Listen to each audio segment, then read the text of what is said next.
Bonjour à tous. Avant de commencer, n'oubliez pas de liker et de vous abonner à la chaîne, et laisser un commentaire pour nous dire d'où vous venez et à quelle heure vous regardez cette vidéo. Ainsi, YouTube continuera à vous proposer des histoires comme celle-ci. Maintenant, commençons. Ma sœur venait tout juste d'accoucher de jumeaux quand tout a commencé à s'effondrer. C'était un vendredi début mars 2024, et je me souviens avoir été au téléphone avec elle, riant de son manque de sommeil depuis 4 jours, quand soudain, ma sonnette a retenti. Je vivais seul dans un appartement de 2 chambres à Albuquerque, au Nouveau-Mexique, travaillant comme chef de projet pour une entreprise de construction. À 34 ans, ma vie s'était installée dans une routine confortable, réveil à 6 heures, séance de sport, travail jusqu'à 17 heures, retour à la maison avec mon Golden Retriever, Murphy, et les week-ends passés à aider mon père à restaurer son vieux camion Chevy. Rien d'excitant, rien de dangereux, rien qui puisse me faire penser que je devais vérifier 2 fois mes verrous ou méfier des inconnus. Les 2 hommes qui se tenaient devant ma porte portaient des costumes sombres et arboraient cette posture raide que l'on voit dans les films sur les agents gouvernementaux. J'ai dit à ma sœur que je la rappellerai plus tard, et je n'ai jamais terminé cette conversation comme je l'avais prévu. Le plus grand des 2 se présenta comme l'agent spécial Nova, et sa partenaire, une femme aux cheveux gris courts et au regard perçant, était l'agent Brennan. Ils demandèrent s'ils pouvaient entrer.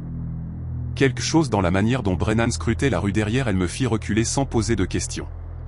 Ils s'assirent sur mon canapé, refusèrent de l'eau, puis Nova sortit un dossier qui allait changer tout ce que je croyais savoir sur ma propre vie. Il m'expliqua que le FBI enquêtait sur un marché noir en ligne, l'un de ces sites où les gens sont censés engager des tueurs à gages, bien que la plupart soient des arnaques conçues pour voler des crypto-monnaies à des clients désespérés ou dérangés. Une énorme fuite de données avait exposé des milliers de demandes, et mon nom était apparu dans l'une d'elles. Pas en tant que personne cherchant à engager un tueur, précisa Nova en observant attentivement mon visage, mais en tant que cible. Quelqu'un avait téléchargé des photographies de mon immeuble, de ma voiture, de mon parcours de jogging matinal dans le parc situé à 3 pâtés de maison, et avait payé près de 8 000 $ en bitcoin pour que je sois tué. Je leur demandai si c'était une sorte de blague. Nova ouvrit le dossier et étala les photographies sur ma table basse, et j'eus l'impression que la pièce basculait sur le côté. Il y avait mon Subaru Outback garé à sa place habituelle, pris depuis la rue d'en face. Il y avait l'entrée de mon immeuble, le cactus en pot que mon voisin garde près de la porte, clairement visible. Il y avait moi en train de promener Murphy dans le parc Coronado, vêtu de la veste coupe-vent bleue que j'avais achetée l'hiver précédent. L'angle suggérait que quelqu'un s'était assis sur l'un des bancs près de l'aire de jeu, peut-être à 15 mètres de moi, pointant un téléphone ou un appareil photo directement vers moi alors que je lançais une balle de tennis à mon chien. La date sur cette photo était le 12 février, moins d'1 mois avant que les agents ne se présentent à ma porte. Je ne cessais de fixer mon propre visage sur cette image, essayant de me souvenir de ce matin précis, essayant de me rappeler si j'avais remarqué quelqu'un m'observant, mais je ne me souvenais de rien d'inhabituel. C'était le pire. Quelqu'un avait été assez proche pour capturer la barbe naissante sur ma mâchoire, et j'étais passé à côté sans qu'aucune alarme ne se déclenche dans ma tête. L'agent Brennan me demanda si j'avais des ennemis. La question faillit me faire rire, car qui a réellement des ennemis en dehors des drames criminels et des podcasts sur les faits divers? Je lui répondis que je ne pouvais penser à personne qui voudrait me voir mort. Pas d'ex-petites amies amères, pas de disputes professionnelles, pas de querelles familiales concernant un héritage ou une propriété. Ma vie était agressivement ordinaire. Nova me demanda ensuite si j'avais déjà utilisé le dark web, si j'avais déjà accédé à des marchés illégaux, si j'avais déjà acheté des drogues, des armes ou autre chose via des canaux anonymes. Je lui répondis, non, absolument pas, et je le pensais. Je comprenais à peine comment fonctionnait la crypto-monnaie, encore moins comment naviguer dans les recoins cachés d'Internet. Il hocha lentement la tête, puis m'expliqua que le compte utilisé pour passer la commande de meurtre avait été créé avec mon nom, mon adresse email et les 4 derniers chiffres de mon numéro de sécurité sociale. Celui qui avait fait cela ne voulait pas seulement me voir mort. Il voulait que cela ressemble à une tentative de suicide élaborée ou à une fraude à l'assurance qui n'avait de sens pour personne, surtout pas pour moi. Les agents restèrent près de 2 heures, posant des questions sur mes collègues, mes voisins, ma famille, quiconque aurait pu avoir accès à mes informations personnelles. Ils voulaient savoir mes habitudes quotidiennes, si je variais ma routine, si j'avais remarqué quelqu'un me suivant ou des véhicules étranges garés près de chez moi. Je répondis à tout du mieux que je pus, mais mon esprit ne cessait de revenir à ces photographies. La personne qui les avait prises avait été patiente. Elle m'avait étudié, appris mon emploi du temps, découvert exactement où je serais et à quel moment. Ce n'était pas un acte aléatoire commis par un inconnu qui aurait choisi mon nom dans un annuaire. C'était méthodique, planifié, presque professionnel dans son exécution. Avant de partir, Nova me donna sa carte et me dit d'appeler immédiatement si quelque chose d'inhabituel se produisait. Il suggéra également de varier ma routine, peut-être de rester chez ma famille pendant un certain temps, et d'envisager d'installer un système de sécurité si je n'en avais pas déjà un. Brennan ajouta presque en passant que le marché noir était une arnaque. Pas de vrais tueurs à gages, juste des criminels collectant de l'argent et disparaissant. Cela aurait dû être rassurant. Ce ne fut pas le cas. Je pris un congé maladie le lendemain et passai la matinée sur mon ordinateur portable, recherchant mon propre nom de manière obsessionnelle, essayant de comprendre comment quelqu'un avait pu rassembler autant d'informations sur moi. Je vérifiai mes rapports de crédit pour détecter des signes de vol d'identité et ne trouvai rien d'inhabituel. Je fis défiler mes comptes de réseaux sociaux, principalement Instagram et un Facebook que j'utilisais à peine, à la recherche de quoi que ce soit qui pourrait expliquer comment un inconnu connaissait mon parcours de jogging ou à quelle heure je partais travailler. Mes publications étaient banales, sans intérêt, le genre de contenu que tout le monde partage sans y penser à deux fois. Une photo de Murphy au parc à chiens, un coucher de soleil depuis le balcon de mon appartement, une assiette de tacos de mon restaurant préféré en centre-ville. Rien qui aurait dû faire de moi une cible. Rien qui révélait assez de détails sur mon emploi du temps pour qu'un inconnu puisse suivre mes déplacements avec une telle précision. Vers midi, je m'étais convaincu que tout cela était peut-être lié à une fuite de données dont je n'avais pas connaissance. Un pirate informatique vendant des informations personnelles en gros, et j'avais simplement eu la malchance d'attirer l'attention de quelqu'un d'instable. Cette théorie tint bon pendant exactement 6 heures, jusqu'à ce que je vérifie ma boîte aux lettres et y trouve une enveloppe blanche sans adresse de retour ni timbre, avec simplement mon nom imprimé en lettres majuscules nettes. À l'intérieur se trouvait une seule photographie.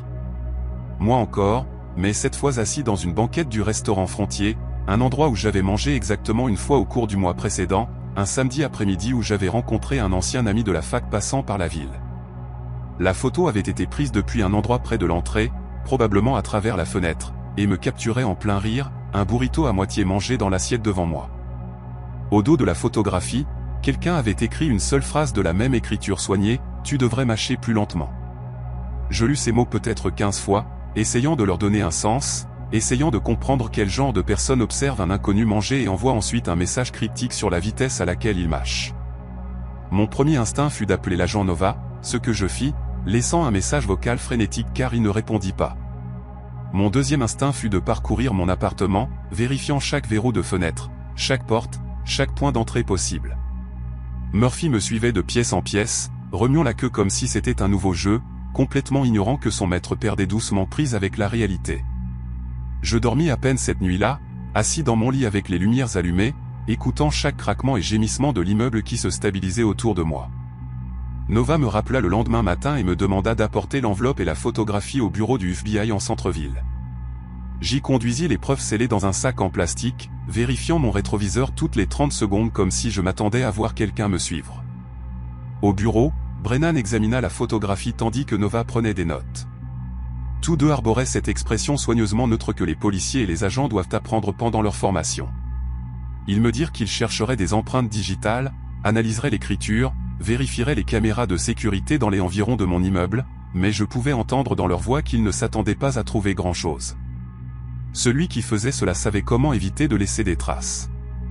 Brennan me demanda à nouveau si je pouvais penser à quelqu'un, n'importe qui aurait une raison de me faire peur de cette manière. Un ex-partenaire, un ancien ami, un collègue que j'aurais pu offenser sans m'en rendre compte. Je mentionnai quelques noms, des personnes avec lesquelles j'avais eu des conflits mineurs au fil des ans, mais aucune d'elles ne semblait capable d'un tel niveau d'obsession. Elle nota les noms quand même et promit de les examiner, mais son ton suggérait qu'elle suivait simplement une procédure plutôt que de s'attendre à une percée. Je pris 2 semaines de congé après cela. Mon patron fut compréhensif lorsque je lui expliquai qu'il y avait une situation de sécurité, bien que j'ai gardé les détails vagues car je ne savais pas comment résumer ce qui se passait sans paraître paranoïaque ou fou. J'installai des caméras autour de mon appartement, 2 couvrant la porte d'entrée, une sur le balcon, une dans le salon pointée vers l'entrée principale. Je changeai mes serrures et ajoutai un verrou supplémentaire. Je commençais à garer ma voiture à des endroits différents chaque jour et à prendre des itinéraires alternatifs chaque fois que je quittais l'immeuble. Murphy et moi arrêtâmes d'aller au parc Coronado. Au lieu de cela, je conduisais 20 minutes jusqu'à un autre quartier de la ville où je pouvais le promener sans me sentir comme une proie dans un champ ouvert. Chaque inconnu devint suspect. La femme lisant un livre sur un banc. Le gars dans le camion garé de l'autre côté de la rue. Le jogger qui me dépassa 2 fois sur le même chemin. J'analysais les visages, mémorisais les plaques d'immatriculation, cherchais des schémas qui pourraient révéler qui me surveillait. La paranoïa était épuisante, mais je ne pouvais pas l'éteindre. Pas quand je savais avec certitude que quelqu'un, quelque part, avait documenté ma vie en photographie et avait décidé que j'en valais 8 000 $ morts. La deuxième enveloppe arriva exactement une semaine après la première. Même écriture, même absence de timbre. Cette fois, la photographie montrait mon immeuble de nuit, prise depuis le parking avec ma fenêtre de salon encerclée en rouge. Les lumières étaient allumées sur la photo, et si je regardais attentivement, je pouvais distinguer ma silhouette debout près du comptoir de la cuisine, probablement en train de préparer le dîner, complètement ignorant qu'une personne se tenait dans l'obscurité en bas avec un appareil photo pointé vers mon domicile. Le message au dos disait « Les nouvelles serrures n'aideront pas ». Je me souviens être resté assis par terre dans ma cuisine après avoir lu cela, le dos contre les placards, essayant de respirer malgré la pression dans ma poitrine. Cette personne avait été là. Elle s'était tenue dans mon parking, peut-être à 30 mètres de l'endroit où je me trouvais à ce moment-là, et elle savait que j'avais changé mes serrures. Cela signifiait qu'elle me surveillait toujours, qu'elle prêtait attention à chaque ajustement que je faisais. Les caméras, le nouveau verrou, les places de parking variées, rien de tout cela n'avait d'importance car elle était toujours assez proche pour le remarquer. J'appelai à nouveau Nova, et cette fois, il répondit, sa voix fatiguée et apologétique. L'analyse des empreintes digitales n'avait rien donné. Les caméras de sécurité près de ma boîte aux lettres avaient été mal orientées, ne capturant rien d'utile. Ils enquêtaient toujours, m'assura-t-il. Mais il n'y avait rien de nouveau à signaler. Je décidai que je ne pouvais plus rester dans cet appartement. Mon père vivait à environ 40 minutes en dehors de la ville, dans une petite maison sur 1,2 hectare de terrain avec une bonne visibilité et un berger allemand nommé Duc qui aboyait sur quiconque s'approchait à moins de 15 mètres de la propriété. Je fis un sac, chargeai Murphy dans la voiture et conduisis jusqu'à chez lui un dimanche après-midi, me disant que ce n'était que temporaire, juste jusqu'à ce que le FBI découvre quelque chose ou que mon harceleur se lasse et passe à quelqu'un d'autre. Mon père ne posa pas trop de questions quand je débarquai. Il me tendit simplement une bière et dit que je pouvais rester aussi longtemps que nécessaire. C'était un électricien à la retraite, pratique et calme, du genre à résoudre les problèmes plutôt qu'à s'en inquiéter. Ce soir-là, assis sur sa véranda arrière, regardant le soleil se coucher sur le désert, je ressentis quelque chose de proche de la sécurité pour la première fois depuis des semaines. La propriété était isolée, difficile à approcher sans être repéré, et Duc patrouillait sur le périmètre comme s'il avait été élevé pour cette tâche précise. Je me permis de croire, ne serait-ce qu'un instant, que j'avais peut-être contourné celui qui me faisait cela. Peut-être que la distance était la solution. Peut-être qu'il perdrait intérêt maintenant que je ne suivais plus ma routine prévisible en ville. Cette croyance dura jusqu'au mercredi matin. Je venais de terminer mon petit déjeuner et aider mon père à remplacer un poteau de clôture dans le pâturage arrière quand je remarquai quelque chose collé au pare-brise de mon Subaru garé dans l'allée près de la maison. Au début, je crus que c'était un prospectus, une publicité qui s'était envolée depuis la route. Mais en m'approchant, mes jambes faiblirent presque sous moi. C'était une autre enveloppe. Même papier blanc, même lettres majuscules épelant mon nom. À l'intérieur se trouvait une photographie de la maison de mon père, prise depuis la route à la lisière de la propriété, avec la fenêtre de la cuisine visible et 2 silhouettes debout à l'intérieur. Moi et mon père buvant du café ce matin même. Le message au dos était plus long cette fois-ci, la famille, c'est bien. Dommage de les impliquer. Je restais là, dans l'allée, le vent du désert tirant sur ma chemise. Et je compris quelque chose avec une clarté horrible. Cette personne ne s'arrêterait pas. Elle m'avait suivi à 40 minutes en dehors de la ville, dans un endroit dont je n'avais parlé à personne sauf à ma sœur et à mon patron. Elle m'avait retrouvé en quelques jours. Et maintenant, elle menaçait mon père, un homme de 67 ans qui n'avait rien à voir avec tout cela, dont le seul crime était d'avoir laissé son fils se cacher chez lui. Je racontai tout à mon père cet après-midi-là. Il écouta sans m'interrompre, son visage se durcissant à chaque détail. Et quand j'eus terminé, Il se dirigea vers le placard de l'entrée et revint avec un fusil de chasse que je n'avais pas vu depuis mon adolescence. Il le chargea calmement et le posa près de la porte arrière, puis appela son voisin, un ancien shérif nommé Hector, qui vivait à environ 1,5 km plus loin. Hector arriva dans l'heure, écouta toute l'histoire à nouveau, et suggéra que nous établissions un calendrier de surveillance. Il avait des caméras de chasse sur sa propre propriété pour traquer les coyotes et offrit d'en installer quelques-unes autour du terrain de mon père, des unités activées par le mouvement qui enverraient des alertes sur son téléphone chaque fois que quelque chose de plus gros qu'un lapin traverserait le cadre. À la nuit tombée, nous avions positionné 6 caméras le long de la route et de la clôture du périmètre, couvrant chaque angle d'approche. Hector passa également quelques coups de fil à des amis travaillant encore dans les forces de l'ordre, des personnes qui pourraient faire avancer l'enquête de manière que le bureau local du FBI n'avait pas réussi à faire. J'avais l'impression de vivre dans un siège. Mon père âgé et son voisin s'armaient contre un ennemi invisible qui laissait des photographies au lieu de balles. La percée eut lieu 4 jours plus tard, et elle ne vint ni du FBI ni des contacts d'Hector. Elle vint de ma sœur Caroline, qui m'appela en panique parce qu'elle avait également reçu une enveloppe.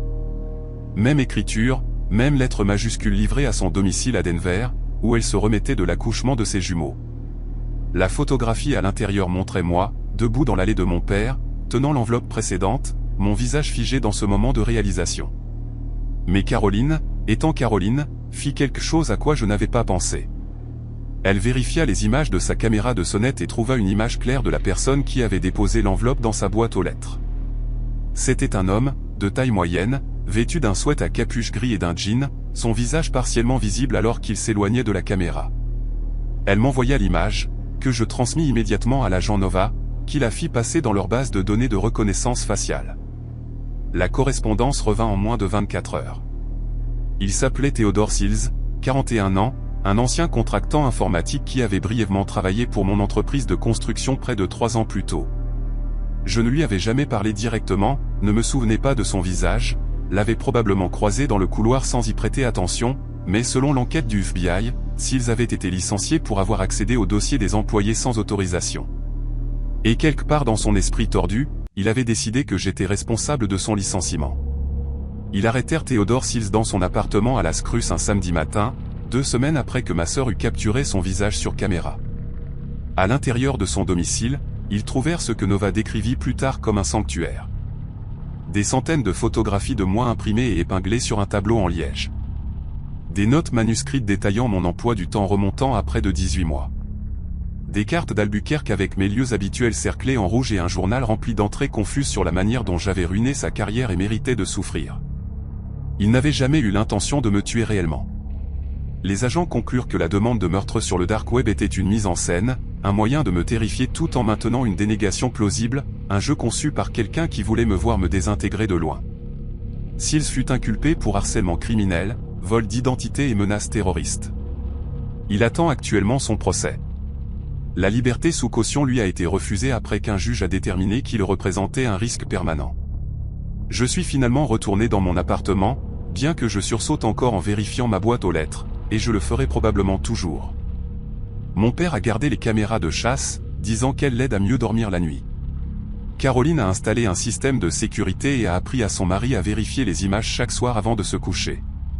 Nous sommes tous différents maintenant, plus prudents, plus conscients de la facilité avec laquelle un inconnu peut s'insérer dans votre vie sans que vous ne le remarquiez jamais.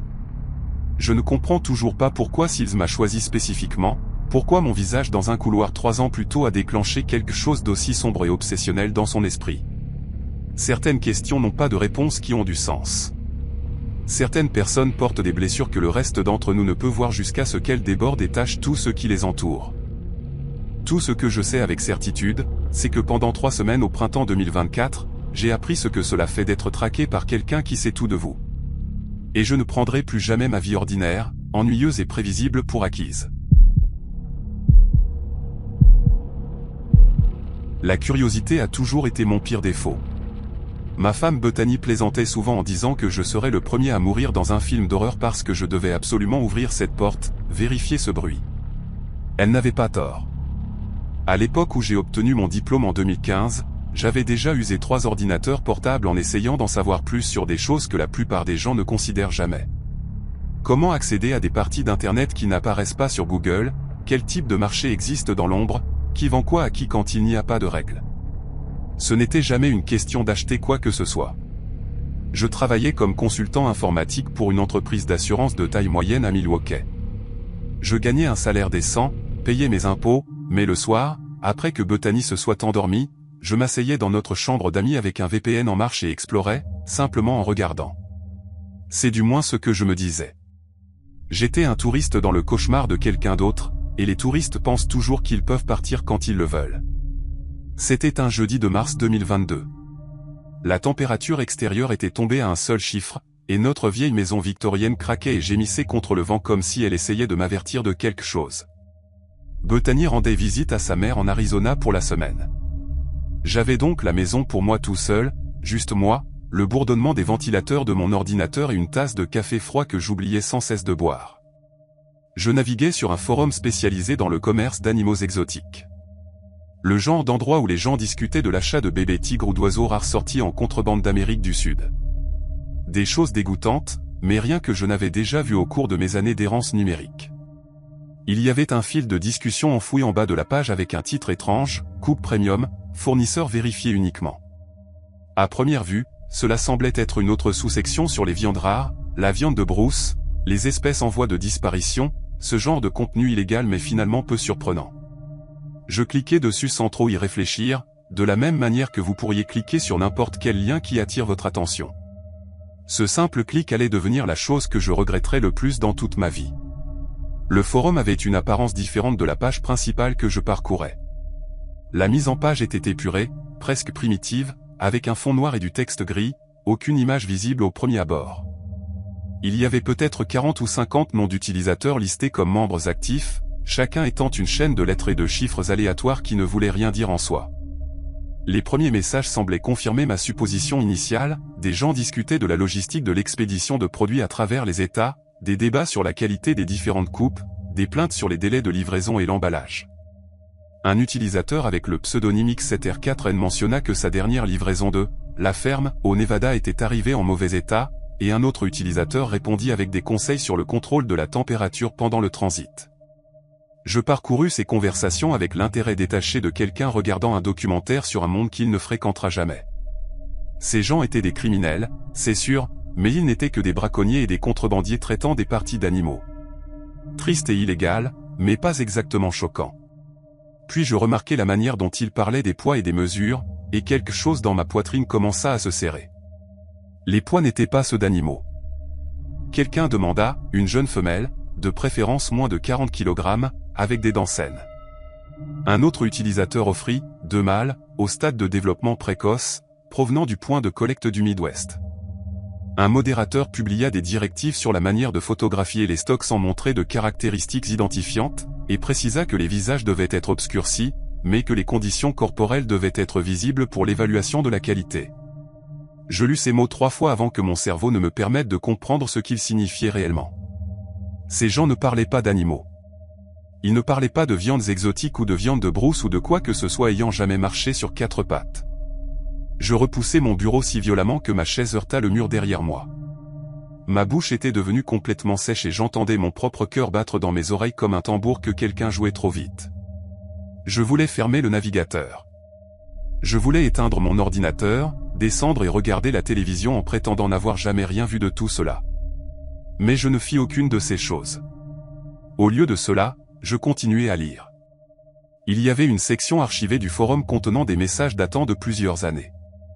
Les modérateurs avaient organisé tout en catégories avec des étiquettes qui me donnaient la nausée, stock disponible, livraison réussie, avis sur les fournisseurs, et un dossier simplement intitulé « Stock retiré ». Je cliquais sur les archives avec le genre de compulsion que j'imagine pousser les gens à regarder des accidents de voiture sur l'autoroute. Vous savez que vous ne devriez pas. Vous savez que cela vous hantera, mais une partie de votre cerveau a besoin de le voir quand même. Les messages les plus anciens utilisaient un langage encore plus codé que les récents, faisant référence au bétail, au potentiel de reproduction, et à la durée de conservation. Mais en lisant des mois et des mois de conversation, je commençais à reconnaître des schémas. Les fournisseurs parlaient des coûts d'acquisition dans certaines zones géographiques. Ils mentionnaient que le produit des régions rurales était plus facile à obtenir que celui des villes parce que moins de gens remarquaient quand quelqu'un disparaissait. Un utilisateur avec le pseudo Farman61 se plaignait que les jeunes du système de placement familial devenaient plus difficiles à obtenir en raison d'une surveillance accrue. Je sentis la bile monter dans ma gorge en lisant cette phrase et je dus fermer les yeux pendant 1 minute entière avant de pouvoir continuer. Ce qui finit par briser quelque chose en moi fut une photographie. La plupart des images sur le forum étaient bloquées ou supprimées, remplacées par un texte indiquant « Images supprimées pour des raisons de sécurité ». Mais dans un fil d'archives de 2018, quelqu'un avait posté une photo que les modérateurs avaient apparemment manquée. Elle montrait une pièce avec des murs en béton et un drain dans le sol, le genre d'installation industrielle que l'on pourrait voir dans une usine de transformation de viande. Il n'y avait pas de personne sur la photo, rien d'explicitement violent ou graphique, juste cette pièce vide avec son éclairage fluorescent dur et une table métallique au centre, positionnée directement au-dessus du drain. La table avait des sangles en cuir attachées sur les côtés. Je fixais cette image jusqu'à ce que ma vision devienne floue, essayant de me convaincre qu'elle pouvait être autre chose. N'importe quoi d'autre. Une clinique vétérinaire, une boucherie, un espace industriel légitime qui se trouvait simplement ressembler à une scène de mes pires cauchemars. Mais je savais ce que je regardais. Je savais exactement à quoi cette pièce était destinée. Et je savais que de vrais êtres humains y avaient été amenés contre leur gré. J'aurais dû m'arrêter là. J'aurais dû prendre des captures d'écran, contacter le FBI et m'éloigner de mon ordinateur pour toujours. Mais quelque chose d'autre avait attiré mon attention dans les fiches d'archives. Des références à des lieux et des dates spécifiques qui semblaient trop détaillées pour être aléatoires. Un utilisateur appelé Transit 9 avait posté un message concernant un ramassage près d'une aire de repos pour camions à l'extérieur de Tucson en novembre 2017. Un autre mentionnait un lot qui avait été traité dans une zone rurale de l'est du Missouri le printemps suivant. Ce n'étaient pas des commentaires vagues. Ils incluaient des numéros d'autoroute, des distances approximatives par rapport aux grandes villes, et parfois même les conditions météorologiques le jour des opérations. Mes mains se dirigèrent vers mon clavier presque sans ma permission, et j'ouvris une nouvelle fenêtre de navigateur, une normale cette fois, ne passant pas par tort. Je tapai la date et le lieu du message de Tucson dans une recherche d'actualité. Il me fallut moins de 30 secondes pour trouver un article sur une jeune fille de 17 ans nommée Britney Saunders, portée disparue depuis une station-service le long de ce même tronçon d'autoroute, juste 2 jours avant que le message sur le forum ne soit posté. Son cas était toujours non résolu. Sa famille la recherchait toujours, et quelqu'un sur ce forum l'avait désigné comme « produit frais, dommage de transport minime ». Je passai les 4 heures suivantes à recouper les messages du forum avec les bases de données des personnes disparues. Au moment où le soleil commença à se lever à travers la fenêtre de mon bureau, j'avais fait correspondre cette discussion différente à de vraies disparitions. Un garçon de 19 ans du Kansas rural qui avait disparu en rentrant chez lui après son quart de nuit dans un entrepôt. 2 sœurs jumelles d'une petite ville du Minnesota qui avaient disparu lors d'un voyage de camping familial. Une femme sans abri dans la vingtaine dont le cas avait à peine fait les nouvelles locales à Albuquerque. Chaque fois, les messages du forum correspondaient aux lieux et aux périodes de manière à ne pas pouvoir être une coïncidence. Les utilisateurs parlaient de ces personnes comme des fournisseurs de restaurants pourraient discuter de livraison de bœuf ou de poulet, évaluation de qualité, plaintes concernant des marchandises endommagées, arguments sur les prix. Un fil de discussion contenait une critique détaillée d'un fournisseur opérant quelque part dans la région des Grands Lacs, louant sa capacité à acquérir un produit propre, sans documentation préalable. Je compris avec une clarté nauséeuse qu'il parlait de personnes qui ne seraient pas recherchées, fugueurs, sans-abri, immigrants sans papier, des gens dont les disparitions ne feraient jamais les gros titres nationaux, dont les visages n'apparaîtraient jamais dans les segments d'actualité en prime time. Vers le milieu de la matinée, j'avais compilé un document avec tout ce que j'avais trouvé, capture d'écran des messages du forum, liens vers des articles de presse sur les cas de personnes disparues, une chronologie montrant comment les dates correspondaient. Mes yeux me brûlaient d'avoir fixé l'écran toute la nuit, et mon corps me faisait mal d'être resté dans la même position pendant des heures sans bouger. Je n'avais rien mangé depuis le dîner de la veille, mais la pensée de la nourriture me rendait physiquement malade. J'enregistrai le document dans un dossier crypté, puis restai assis là pendant longtemps, essayant de décider quoi faire ensuite. Appeler la police locale semblait inutile. Il s'agissait clairement de quelque chose qui s'étendait sur plusieurs États, peut-être même plusieurs pays. Le FBI avait une ligne d'appel pour les crimes de ce genre, mais je n'avais aucune idée de comment expliquer ce que j'avais trouvé sans aussi expliquer comment je l'avais trouvé. Me prendrait-il au sérieux, ou me traiterait-il comme un suspect? J'avais passé des années à fouiner dans des recoins d'internet où des choses illégales se produisaient. Mon historique de navigation seul aurait pu me faire repérer par une douzaine d'agences différentes. Mais je ne cessais de penser à Britney Saunders, à sa photo dans cet article de presse, un portrait de fin d'études avec un sourire radieux et un fond bleu, le genre de photo qui finit sur des affiches de personnes disparues et des cartons de lait. Quelqu'un sur ce forum l'avait appelé « produit frais ».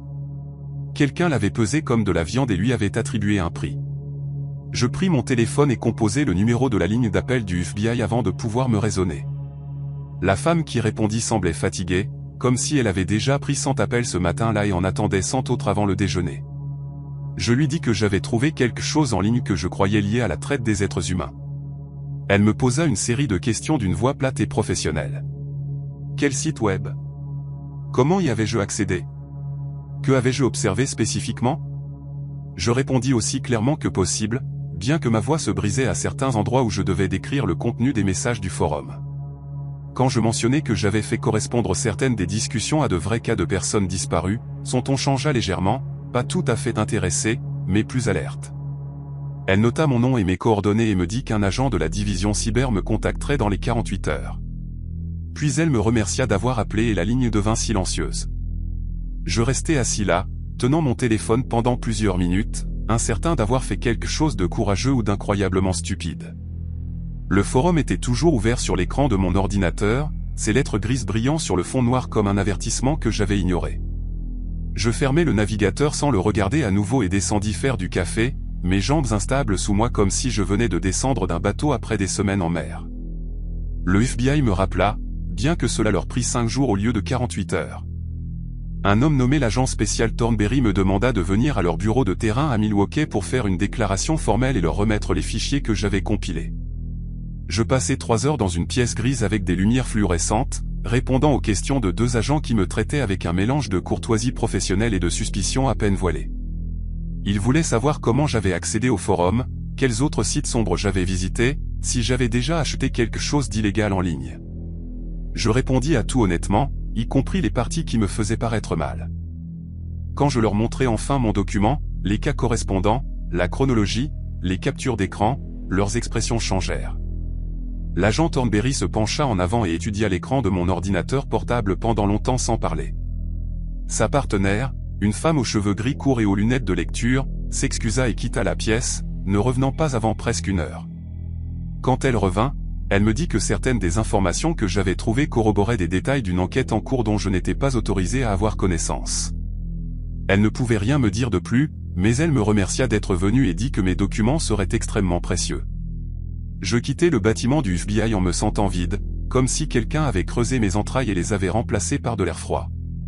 3 mois plus tard, je vis un article de presse sur un raid fédéral dans un complexe rural du Nebraska. 17 personnes furent arrêtées et inculpées de divers crimes liés à la traite des êtres humains, à l'enlèvement et à la conspiration en vue de commettre un meurtre. L'article ne mentionnait rien sur un forum ou le dark web, et ne faisait référence à aucun des cas spécifiques que j'avais trouvés dans mes recherches, mais l'une des photographies montrait des officiers escortant un homme menotté dont le visage était partiellement obscurci par une veste tirée sur sa tête. Sous l'image, une légende l'identifiait simplement comme une figure clé du réseau de traite censé opérer dans plusieurs États. Je fixai cette photographie pendant longtemps, me demandant s'il s'agissait de l'un des pseudos que j'avais vus sur le forum, Farman61 ou Transit 9, ou de l'un des autres qui avait discuté des êtres humains comme de coupes de viande. Je ne l'ai jamais su avec certitude. Le FBI ne m'a jamais recontacté après cette réunion initiale, et je n'ai jamais essayé d'accéder à ce forum ou à quoi que ce soit de similaire. J'ai supprimé Tor de mon ordinateur, annulé mon abonnement VPN et dit à Bethany que j'avais terminé mes explorations nocturnes des recoins sombres d'Internet. Elle ne m'a pas demandé pourquoi, et je n'ai pas offert d'explication. Certaines choses sont trop lourdes pour être partagées, même avec la personne que vous aimez le plus au monde. Aujourd'hui encore, je pense souvent à Britney Saunders et aux autres dont j'ai trouvé les noms dans ses archives. Je pense à ceux que je n'ai pas trouvés, à ceux qui ont disparu sans que personne ne le remarque jamais. Et parfois, tard le soir, quand je ne peux pas dormir, je me demande combien de forums comme celui-là existent encore, opérant discrètement dans l'ombre pendant que le reste d'entre nous fait défiler nos téléphones et prétend que le monde est un endroit plus sûr qu'il ne l'est réellement. Mon ami Owen et moi venions de terminer notre 3e année dans le programme de cybersécurité d'un petit collège du Michigan quand nous eûmes ce que nous pensions être une idée brillante pour notre projet de recherche estivale. Nous avions tous les deux 23 ans, une confiance excessive en notre propre intelligence et une obsession totale pour l'étude du fonctionnement des criminels en ligne. Le plan était simple, nous allions créer un faux service sur le dark web, quelque chose qui offrirait des solutions vagues pour les personnes ayant besoin de régler des problèmes discrètement. Nous pensions attirer une bande d'escrocs essayant de nous escroquer, peut-être quelques curieux, et nous pourrions documenter le tout pour un article sur la psychologie criminelle et le comportement en ligne. Owen avait les compétences techniques pour mettre en place le service caché, et moi, je m'occupais de la rédaction, créant cette personnalité mystérieuse qui promettait des résultats sans jamais préciser de quels résultats il s'agissait. Nous nous croyions si intelligents, deux gamins jouant à faire semblant dans un monde que nous ne comprenions pas vraiment. Nous lançâmes le site un samedi matin en juin 2023, assis dans l'appartement exigu d'Owen, les stores fermés et des boissons énergisantes éparpillées partout. L'interface était délibérément minimale, un fond noir avec du texte blanc, un formulaire de contact et une adresse de portefeuille Bitcoin. Nous l'appelâmes « le régleur », car cela semblait assez générique pour attirer l'attention sans être trop spécifique. Pendant les 3 premiers jours, rien ne se passa. Nous reçûmes quelques messages de spam. Un gars demandant si nous vendions des drogues et quelqu'un qui tapait des lettres aléatoires dans le formulaire. Owen et moi plaisantions sur le côté anticyclique de toute l'affaire, sur le fait que nous avions construit ce piège élaboré et n'avions attrapé que des bots et des adolescents. Nous envisagions sérieusement de tout fermer et de nous tourner vers autre chose quand le premier vrai message arriva, un mardi soir. Je me souviens qu'Owen m'appela vers son ordinateur portable, sa voix différente de d'habitude. Et quand je lus ce qui était à l'écran, aucun de nous ne dit rien pendant longtemps. Le message était détaillé d'une manière qui me serra la gorge. Quelqu'un avec le pseudonyme « Besoin et 999 » avait écrit 3 paragraphes sur une femme nommée Jennifer Ashworth, qui vivait sur Crescent Drive dans une ville appelée Millbrook, en Pennsylvanie. Le message incluait son emploi du temps quotidien, l'heure à laquelle elle quittait le travail, la voiture qu'elle conduisait, une Toyota Camry argentée, et le fait qu'elle vivait seule avec un petit chien. La personne qui écrivait voulait connaître nos tarifs pour l'affaire, disparaître définitivement, et soulignait que le paiement ne poserait aucun problème. Elle avait déjà envoyé $500 en Bitcoin à notre portefeuille en guise de bonne foi, demandant de confirmer la réception et de fournir des instructions supplémentaires. Owen et moi nous regardâmes simplement. Ce n'était pas un adolescent provocateur essayant de faire peur. C'était quelqu'un qui avait fait des recherches, qui avait observé cette femme, qui avait de l'argent à dépenser. Le Bitcoin était déjà dans notre portefeuille, et soudain, notre petite expérience académique semblait peser comme un poids sur ma poitrine. Nous ne dormîmes pas cette nuit-là. Owen voulait tout fermer immédiatement, supprimer le site, abandonner le portefeuille, faire comme si rien ne s'était passé. Mais je ne cessais de penser à Jennifer Ashworth, cette femme au hasard en Pennsylvanie qui n'avait aucune idée qu'une personne voulait sa mort au point de payer pour cela. Nous la cherchâmes et découvrîmes qu'elle était réelle. Je la trouvai sur les réseaux sociaux en moins de 5 minutes. Une hygiéniste dentaire dans la quarantaine qui publiait des photos de son jardin et de son terrier nommé Biscotti. Elle avait une sœur à Philadelphie et aimait commenter les articles de nouvelles locales. C'était un être humain réel, avec une vie, et quelqu'un venait de nous envoyer de l'argent pour y mettre fin. Le poids de cette réalisation était comme rien que j'avais jamais ressenti. Nous n'étions plus des chercheurs. Nous n'étions plus des étudiants intelligents menant une expérience. Nous étions 2 idiots qui étaient tombés sur quelque chose de véritablement dangereux, et nous ne savions pas quoi faire ensuite. Owen suggéra de simplement ignorer le message, de le laisser sans réponse, et peut-être que la personne abandonnerait et passerait à autre chose. Mais mercredi après-midi, 2 autres messages étaient arrivés, et ceci était pire. L'un provenait de quelqu'un demandant des informations sur un associé commercial qui aurait prétendument volé de l'argent, voulant savoir si nous pouvions organiser pour que le gars ait un accident qui semblerait naturel. Ils incluaient l'adresse du domicile de la cible dans la banlieue de Chicago, son emploi du temps à la salle de sport et la marque et le modèle de sa voiture. Le deuxième message était plus court, mais d'une manière ou d'une autre plus dérangeant. Juste un nom, un âge, 15 ans, et une adresse scolaire, suivi d'une question sur le fait de savoir si nous gérions les problèmes plus jeunes, et combien cela coûterait en plus. Je dus me lever et m'éloigner de l'ordinateur. Après avoir lu celui-là, je restais dans la cuisine d'Owen, les mains pressées contre le comptoir, essayant de respirer normalement, essayant de traiter le fait que quelqu'un demandait de faire du mal à un enfant. Ce n'étaient pas des situations hypothétiques ou des fantasmes sombres que les gens tapaient pour le choc. C'étaient des demandes avec de vraies informations, de vrais lieux, de vraies personnes qui pouvaient être trouvées et vérifiées. Jeudi matin, Nous avions reçu un total de 11 messages, et le portefeuille Bitcoin avait atteint près de 3000 $ de dépôts non sollicités. Owen n'avait pas quitté son appartement depuis 2 jours, et je n'avais presque rien mangé depuis mardi. Nous continuions à discuter de ce qu'il fallait faire. Aller à la police semblait impossible car nous devrions expliquer que nous avions créé un service illégal sur le dark web. Même si c'était faux, même si nous n'avions jamais eu l'intention de faire quoi que ce soit, nous pourrions faire face à des accusations nous-mêmes. Expulsion de l'école, peut-être même des poursuites fédérales pour sollicitation de crimes à travers les États. Mais rester silencieux signifiait que ces personnes, ces vraies personnes qui voulaient faire du mal, trouveraient simplement quelqu'un d'autre pour le faire. Quelqu'un qui prendrait réellement leur argent et passerait à l'acte. Je me souviens être assis sur le canapé d'Owen vers 4 heures du matin, tous les deux épuisés et terrifiés, quand une autre notification apparut, un autre message, une autre demande, une autre vie que quelqu'un voulait effacer. Et tout ce à quoi je pouvais penser, c'est que nous avions ouvert une porte que nous ne savions pas comment refermer. Owen craqua finalement vendredi. Il dit que nous devions en parler à quelqu'un, qu'il ne pouvait plus porter cela. Que chaque fois qu'il fermait les yeux, il voyait ce gamin de 15 ans dont il avait mémorisé le nom sans le vouloir.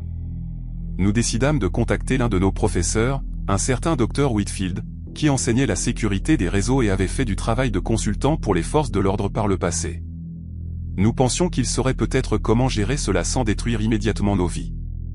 Je lui envoyai un email pour lui demander si nous pouvions le rencontrer de toute urgence concernant une situation de recherche qui avait dégénéré. Il répondit dans l'heure en disant de venir à son bureau cet après-midi-là. Marcher à travers le campus ce jour-là semblait irréel. Les étudiants lançaient des frisbees sur le quad, riaient en parlant de leur projet d'été, se plaignaient de la chaleur. Et nous étions là, portant des captures d'écran de demandes de meurtre dans un dossier, sur le point d'avouer que nous avions accidentellement créé un marché pour la violence. Je continuais à regarder les visages des gens et me demandais combien d'entre eux avaient des pensées sombres qu'ils n'agissaient jamais, et combien étaient comme les personnes qui nous envoyaient des messages, attendant simplement la bonne opportunité. Le docteur Whitfield écouta tout sans nous interrompre. Nous lui montrâmes les messages, le solde du portefeuille, les détails que les gens avaient fournis sur leurs victimes prévues. Quand nous eûmes terminé, il se renversa dans sa chaise et se frotta le visage avec les 2 mains. Et pendant un long moment, il ne dit rien. Puis il nous dit quelque chose que je n'oublierai jamais. Il dit que ce sur quoi nous étions tombés n'était pas inhabituel. Que le dark web était rempli de services exactement comme celui que nous avions créé, et que les forces de l'ordre savaient que la plupart d'entre eux étaient des arnaques ou des pièges. Mais les personnes envoyant ces messages ne le savaient pas. Pour elles, notre faux service était réel, leurs intentions étaient réelles, et l'argent qu'elles envoyaient était réel. Il dit que nous avions 2 options, tout fermer et espérer qu'il ne se passerait rien, ou travailler avec lui pour transmettre les informations au FBI par les canaux appropriés qui pourraient protéger nos identités. Il ne pouvait rien promettre, mais il connaissait des gens qui s'occupaient de ces cas. Owen et moi nous regardâmes et, pour la première fois depuis des jours, j'eus l'impression qu'il y avait peut-être une issue à ce cauchemar. Nous acceptâmes de laisser Whitfield passer les appels. Il nous dit de garder le site en ligne pour l'instant, de ne répondre à aucun message, et de documenter tout ce qui arrivait. Le FBI voudrait autant de données que possible, et une fermeture prématurée pourrait effrayer les personnes qui avaient déjà pris contact. Ce week-end fut le plus long de ma vie. Je retournai dans mon propre appartement, mais je ne pouvais pas m'empêcher de vérifier mon téléphone, attendant des mises à jour d'Owen sur les nouveaux messages. Il continuait d'arriver. Une femme du Texas voulant que son ex-mari soit réglé avant leur audience de garde. Un gars du Minnesota demandant des informations sur les tarifs pour la surveillance et l'intimidation d'un collègue. Quelqu'un offrant 10 000 $ pour un travail propre sur un propriétaire qui essayait de les expulser. Chaque message était une fenêtre sur une vie que je ne voulais pas voir. Une personne qui avait décidé que la violence était une solution raisonnable à ses problèmes. Je commençais à avoir du mal à distinguer le sommeil de l'éveil, car les mêmes pensées tournoyaient constamment dans ma tête. Combien de ces personnes passeraient réellement à l'acte si elles trouvaient un vrai service? Combien l'avaient déjà fait? Lundi, Whitfield nous rappela dans son bureau et nous présenta à 2 agents fédéraux qui étaient venus de Détroit. Ils étaient calmes et professionnels, pas du tout ce à quoi je m'attendais, et ils nous traitèrent plus comme des témoins que comme des criminels. Ils expliquèrent que notre situation n'était pas unique, qu'ils avaient vu des étudiants et des hackers amateurs tomber dans des pièges similaires auparavant. Ce qui comptait maintenant, c'était la coopération. Ils prirent des copies de tous les messages, Les adresses de portefeuille, les journaux du serveur Cohen avaient méticuleusement conservés.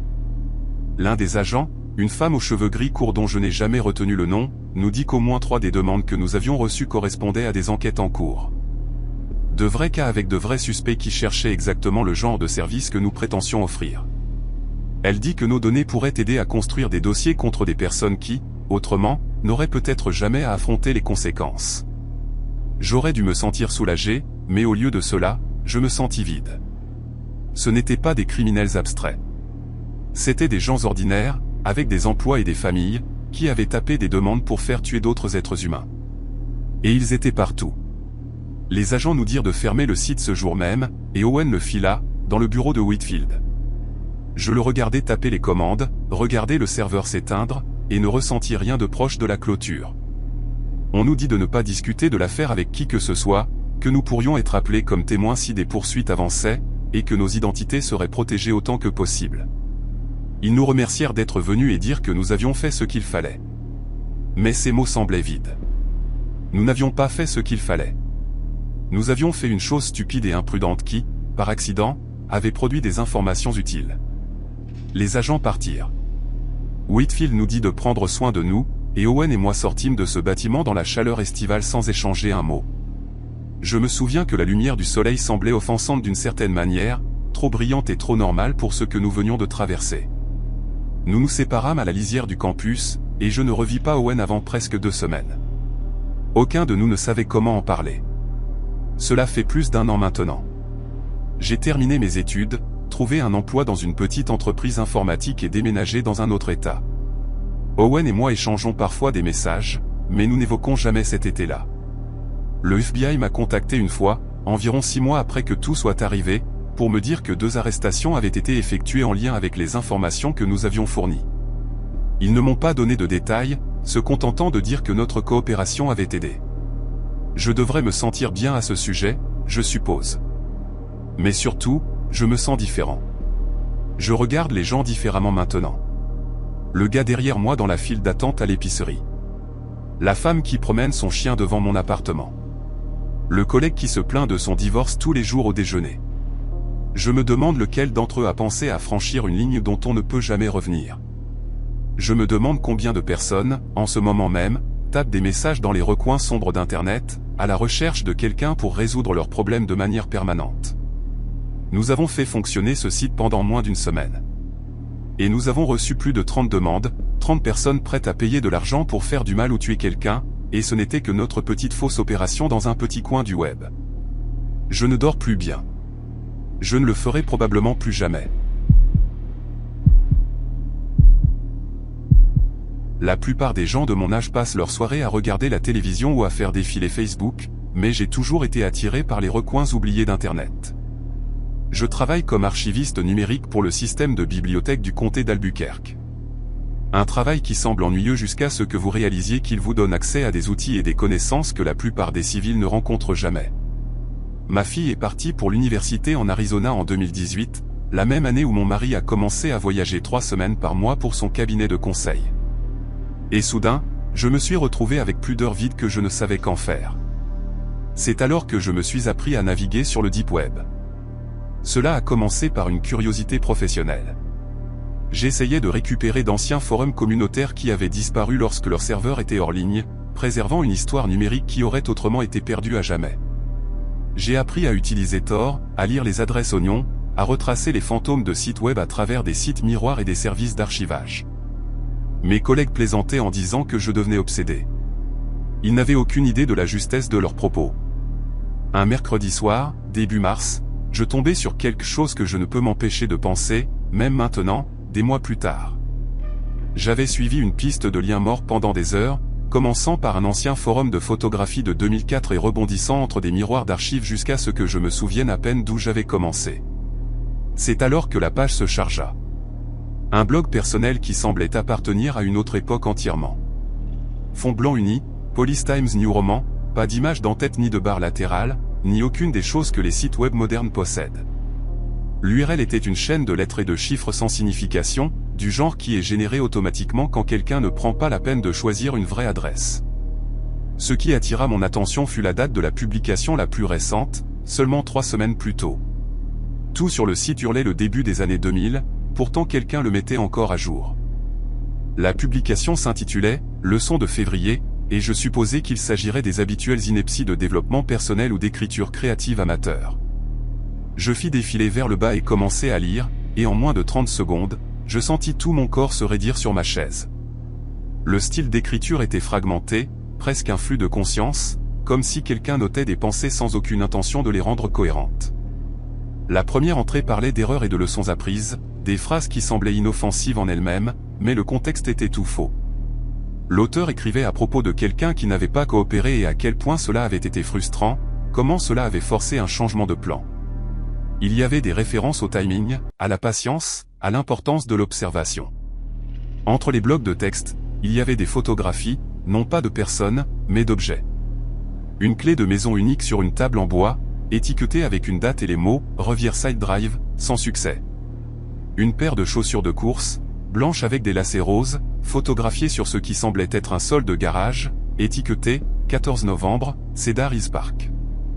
Un bracelet en argent avec un petit pendentif en forme de papillon reposant sur une surface sombre que je ne puis identifier, étiqueté uniquement avec une date de janvier. Je continuais à faire défiler, la bouche sèche, me disant qu'il devait y avoir une explication innocente. Peut-être s'agissait-il d'un projet artistique, d'un blog d'horreur fictif destiné à perturber les visiteurs. Les gens créent ce genre de choses tout le temps. Mais plus je descendais, plus il devenait difficile de me convaincre que c'était de la fiction. Les entrées s'étendaient sur près de 2 ans et suivaient un schéma qui me faisait frissonner. L'auteur écrivait sur le fait d'observer quelqu'un, d'apprendre son emploi du temps, de noter quand il partait travailler et quand il rentrait. Puis il y avait un écart de quelques semaines, suivi d'un message sur ce qui avait mal tourné ou bien tourné. Le langage était clinique, détaché, comme si quelqu'un révisait sa propre performance. Elle était plus alerte que prévu. J'ai dû abandonner. La fenêtre était un meilleur point d'accès que la porte. La prochaine fois, je dois tenir compte des voisins qui gardent des horaires irréguliers. Et toujours, il y avait des photographies d'objets. Des bijoux, des clés, des chaussures, une brosse à cheveux, une tasse à café avec un logo que je ne reconnus pas. Chacune était étiquetée avec une date et un lieu. Je me surpris à respirer plus vite, mon pouls battant dans mes tempes. Je saisis un carnet sur mon bureau et commençai à noter chaque lieu mentionné. Chaque date, chaque détail que je pouvais extraire de ces entrées cryptiques. J'avais besoin de me prouver que c'était faux, que rien ne correspondait à la réalité. Il me fallut moins d'1 heure pour trouver la première correspondance. L'une des entrées d'octobre mentionnait un lieu appelé Ridgecrest Avenue, un nom que je ne reconnus pas, mais qui semblait assez local pour être recherché. Je le tapai dans un navigateur normal avec le mot « disparu » et l'année, et les résultats me firent reculer de mon bureau si violemment que ma chaise faillit basculer. Une femme nommée Felicity Dunn avait disparu de Ridgecrest Avenue en octobre de l'année précédente. Elle avait 26 ans, était technicienne vétérinaire et avait été vue pour la dernière fois quittant son complexe d'appartements vers 7 heures du matin. Sa voiture avait été retrouvée garée à un départ de sentier à 24 km de la ville, mais elle n'avait jamais été localisée. L'affaire était toujours ouverte. Je consultai chaque article de presse que je pus trouver à son sujet, cherchant des détails, puis je retournai sur le blog et relus cette entrée d'octobre. L'auteur mentionnait observer quelqu'un qui promenait un petit chien chaque soir, quelqu'un qui gardait ses stores ouverts, quelqu'un qui conduisait une berline bleu foncé. Felicity Dunn possédait un mélange de chihuahua nommé Peanut. Elle vivait dans un appartement au rez-de-chaussée. Son avis de disparition la montrait debout à côté d'une Mazda bleu marine. Je restais assise sur ma chaise, incapable de bouger, lisant ces 2 sources côte à côte jusqu'à ce que les mots se brouillent. Je voulais croire que c'était une coïncidence. Ridgecrest Avenue n'est pas un nom de rue rare, et beaucoup de jeunes femmes ont de petits chiens et des berlines foncées, mais quelque chose en moi savait que ce n'était pas le cas. Je retournai sur le blog et trouvai la photographie jointe à cette entrée d'octobre. Une unique boucle d'oreille en argent en forme de petite étoile reposant sur ce qui semblait être du béton. Je cherchais d'autres images de Felicity Dunn et trouvai un compte Instagram que sa famille avait gardé public dans le cadre des efforts de recherche. Dans photo après photo, elle portait les mêmes petites étoiles en argent dans les oreilles. Elles avaient été un cadeau de sa grand-mère, selon une légende. Je fermai mon ordinateur portable et restai assise dans le noir pendant longtemps, écoutant le bourdonnement du réfrigérateur dans le couloir, essayant de traiter ce que je venais de découvrir. Soit je suis tombé sur le journal personnel de quelqu'un qui fantasmait sur des crimes qu'il avait lus dans les nouvelles, soit j'avais trouvé quelque chose de bien pire, un registre, une vitrine de trophées, la documentation privée de quelqu'un qui chassait activement des personnes dans ma ville et s'en tirait. Je ne dormis pas cette nuit-là. Je fis du café à 2 heures du matin et m'assis à la table de ma cuisine avec mon carnet, passant en revue chaque entrée du blog et recoupant chaque lieu et date avec les archives de nouvelles locales. À l'aube, j'avais trouvé 3 autres correspondances potentielles. Une femme nommée Iris Callaway, qui avait disparu d'un quartier appelé Sunset Terrace en août. Le blog mentionnait cette même zone et décrivait quelqu'un qui bougeait trop rapidement et remarquait des choses qu'elle n'aurait pas dû remarquer. Une étudiante nommée Brooke Ellison qui avait disparu près du campus universitaire en décembre. Son sac à dos avait été retrouvé abandonné dans une ruelle derrière un café.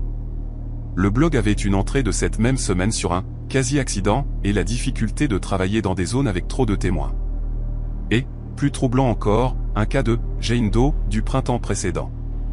Un corps découvert dans un arroyo à la périphérie de la ville, jamais identifié.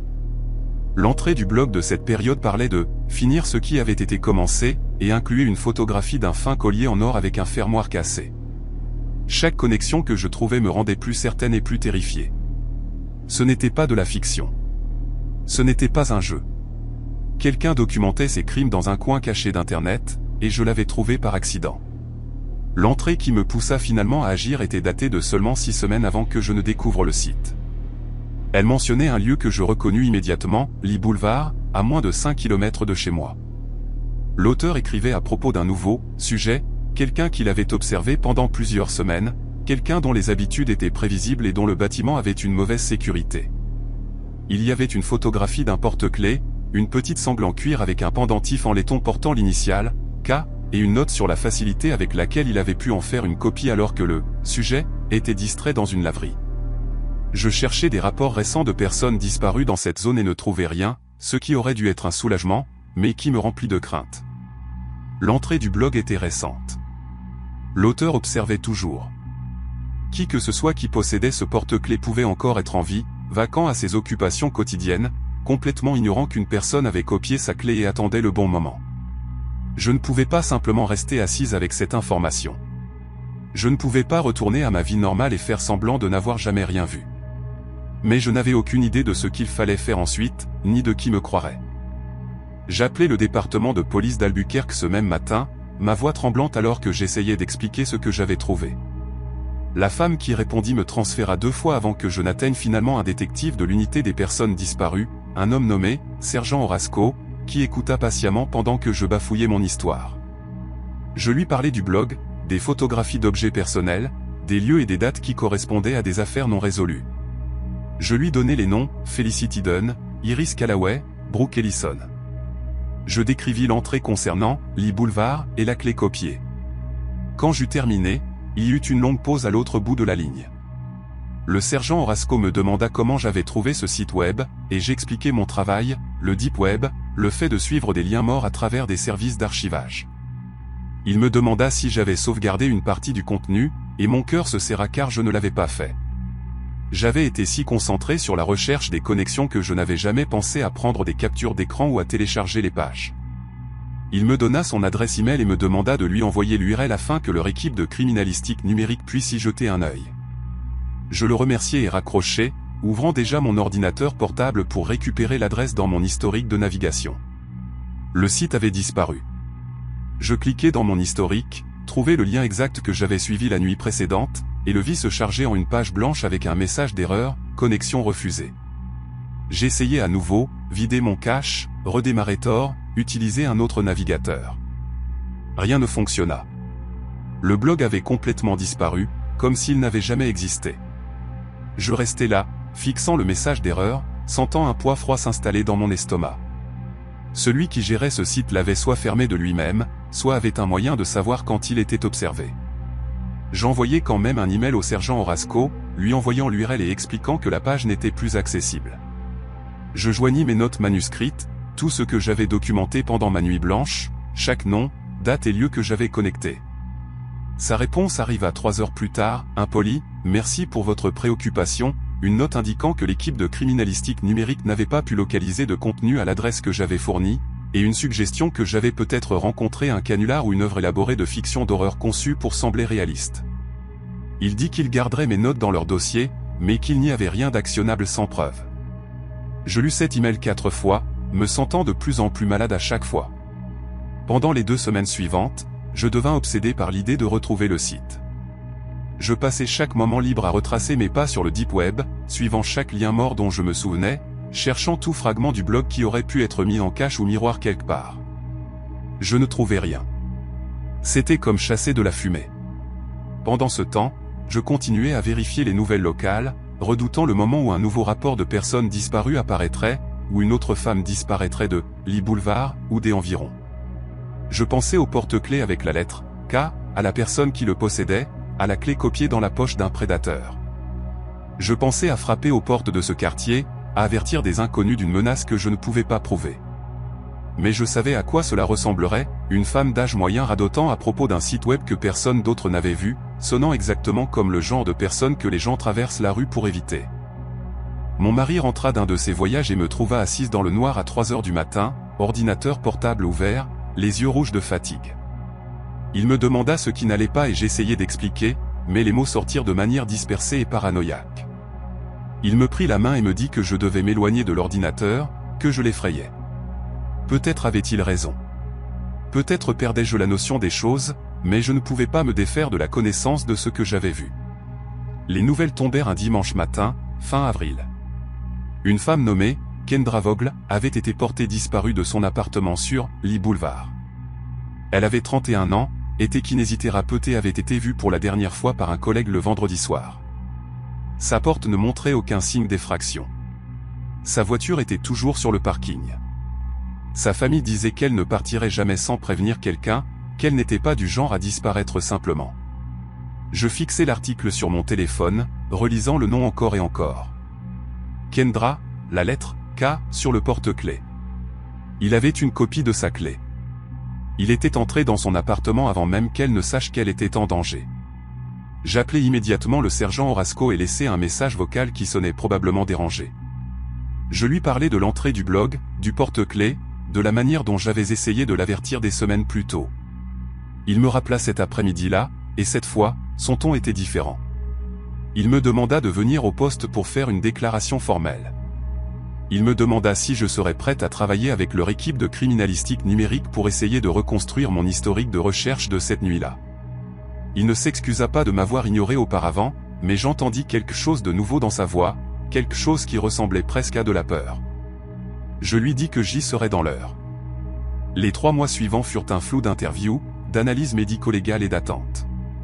L'équipe technique de la police parvint à récupérer des fragments de mon historique de navigation, assez pour confirmer que j'avais accédé à quelque chose sur le Deep Web cette nuit-là, bien que le contenu réel du site restât irrécupérable. Ils recoupèrent mes notes avec leur dossier et trouvèrent des détails qui n'avaient jamais été rendus publics. L'emplacement spécifique où la boucle d'oreille de Felicity Dunn avait été trouvée.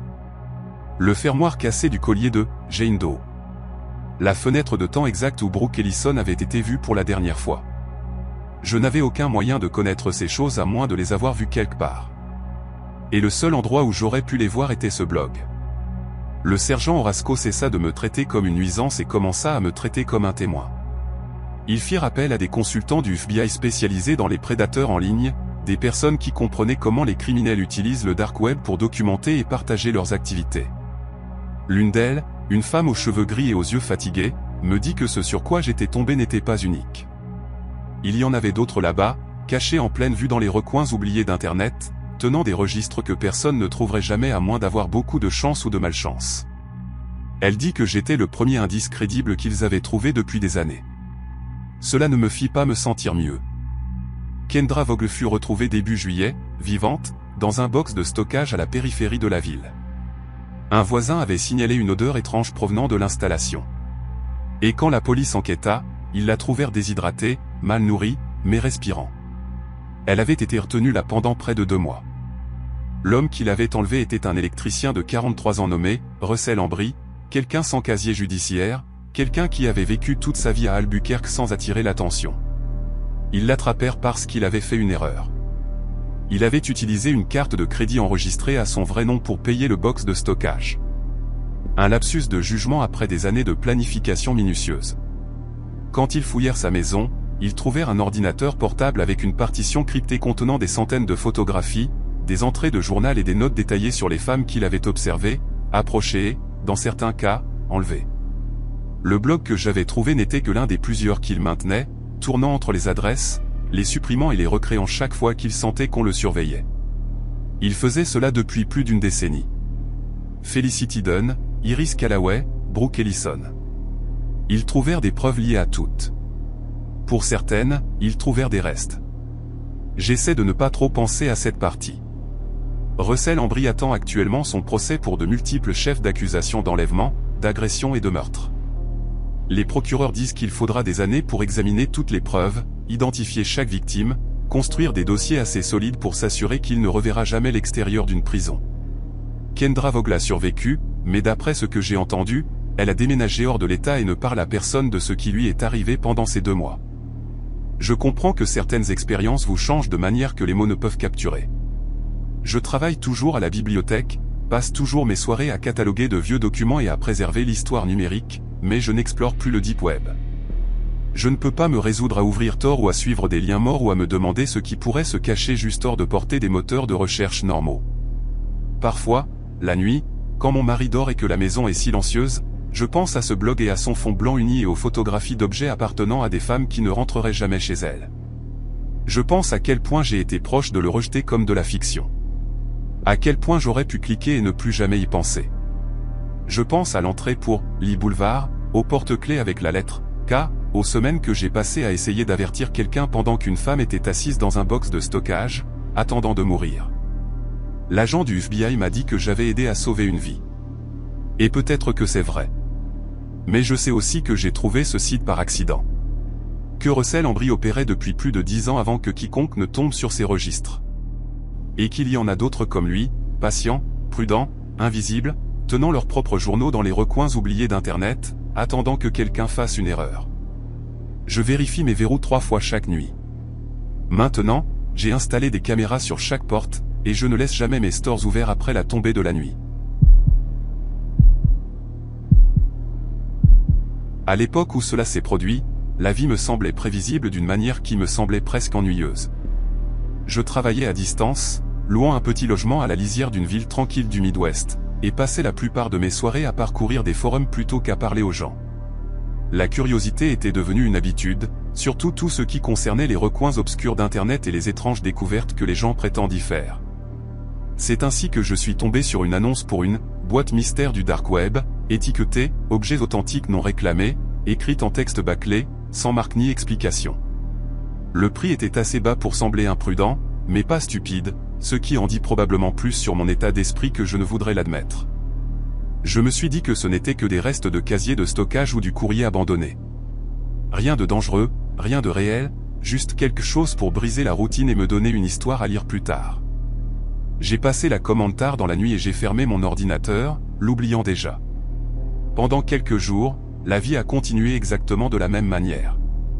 Le colis est arrivé, enveloppé dans des couches de papier brun sans adresse de retour, plus lourd que je ne l'avais imaginé.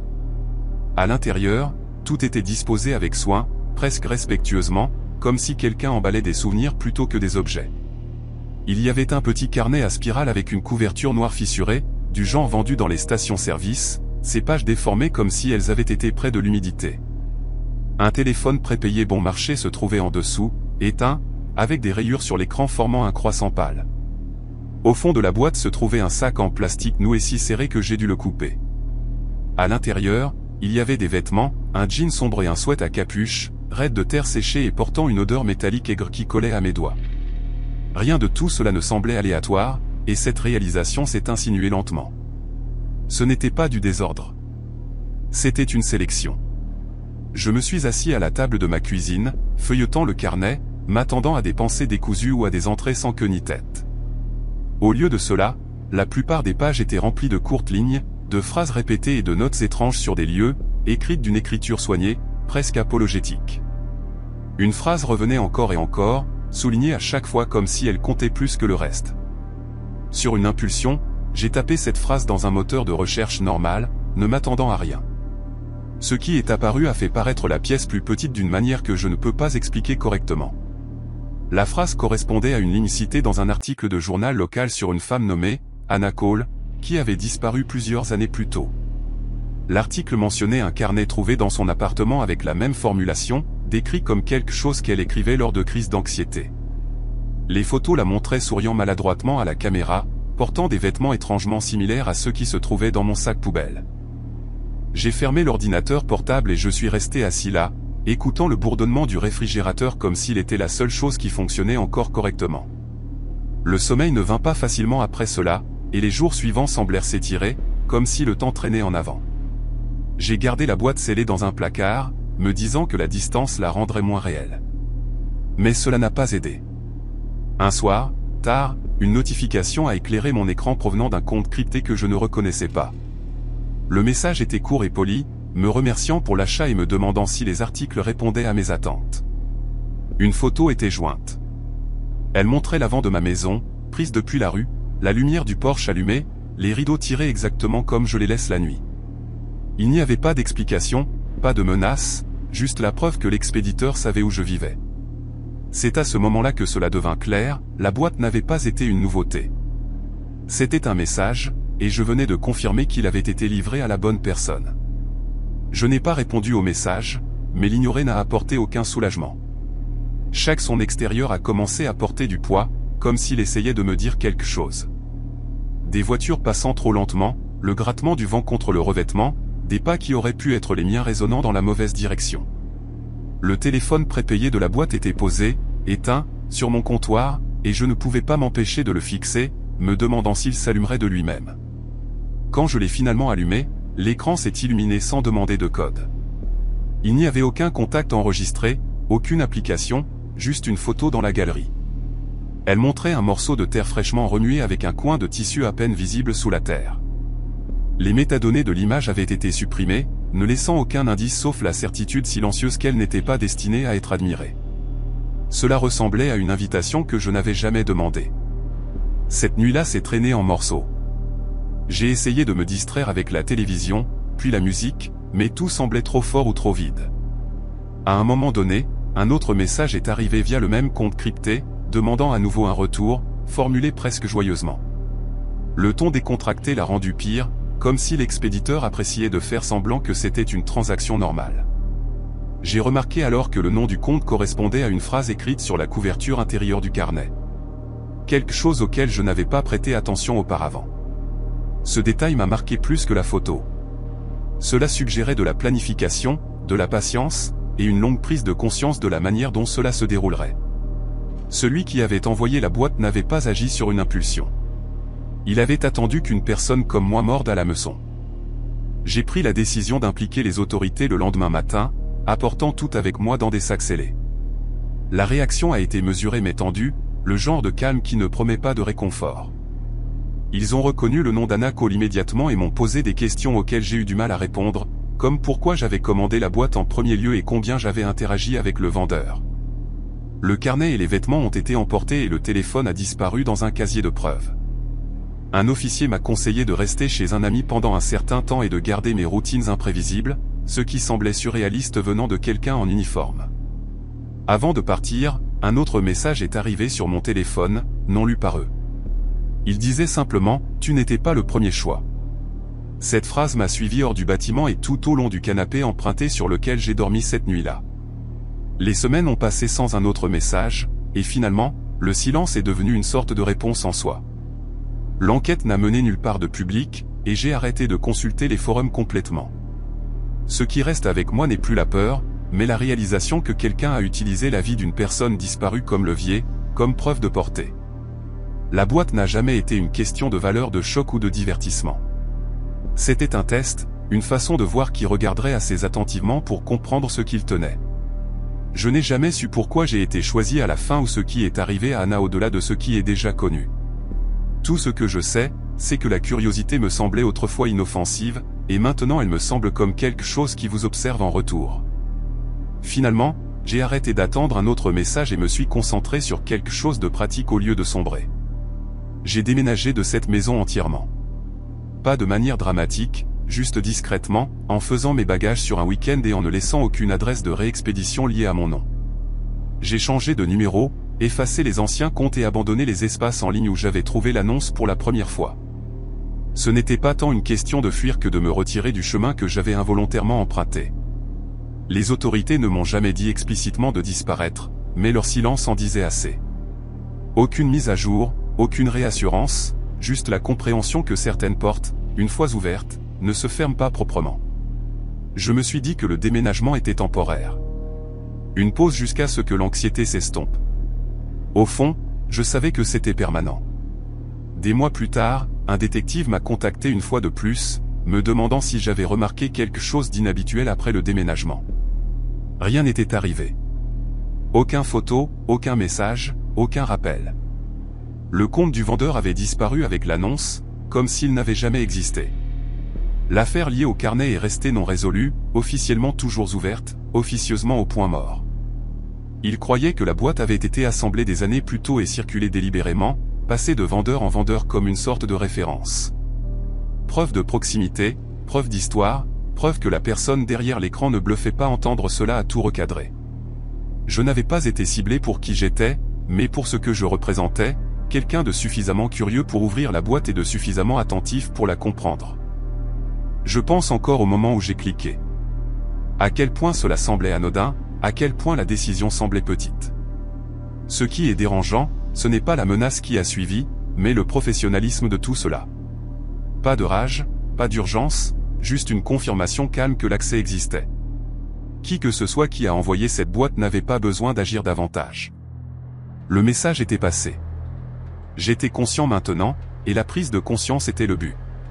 Parfois, j'imagine cette boîte posée sur une autre table de cuisine quelque part, ouverte par quelqu'un d'autre, commençant la même chaîne de reconnaissance. Cette pensée me maintient ancré d'une manière étrange. Elle me rappelle que la survie n'est pas toujours dramatique. Parfois, c'est juste savoir quand s'arrêter de chercher. Ces jours-ci, ma vie semble ordinaire de l'extérieur. De nouvelles routines, de nouveaux environnements, moins de nuits tardives en ligne. Je ne cours plus après les mystères, et je n'ouvre pas les portes juste parce qu'elles sont là. Quand les gens plaisantent sur les histoires du dark web ou les boîtes mystérieuses, je reste silencieux. Il y a des choses qui existent uniquement pour confirmer qu'elles peuvent vous atteindre, pas pour vous divertir. J'ai appris cette leçon sans que personne ne frappe à ma porte ou ne prononce mon nom à voix haute. Et je suis reconnaissant pour cela. Si cette histoire semble retenue ou inachevée, c'est parce que c'est le cas. Certaines expériences ne se terminent pas avec des réponses. Elles se terminent avec de la distance, et c'est le meilleur résultat que j'aurais pu espérer.